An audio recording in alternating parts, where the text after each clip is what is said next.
டேய் என்னடா சைலண்டா இருக்க? ரொம்ப நாளைக்கு அப்புறம் ஒரு நைட் ஸ்டே பண்றோம். நீ என்னடா பேய் அறிஞ்ச மாதிரி இருக்க? அது இல்ல, ஆ. நீ இப்பெல்லாம் கொஞ்சம் வேற மாதிரி இருக்க. அது உனக்கு தெரியுதா? ஆ? இல்ல, திடீர்னு சந்தோஷப்படுற, திடீர்னு கோவப்படுற.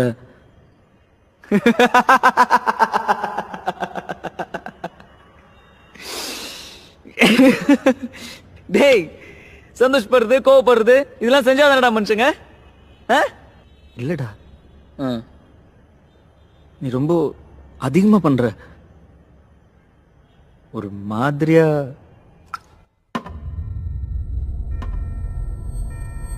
என்ன லூசுங்கறியா? இல்லடா, நான் அப்படி சொல்ல. நீ கொஞ்சம் அப்நார்மலா. அப்நார்மல். மச்சான், நீ கோவப்படாத.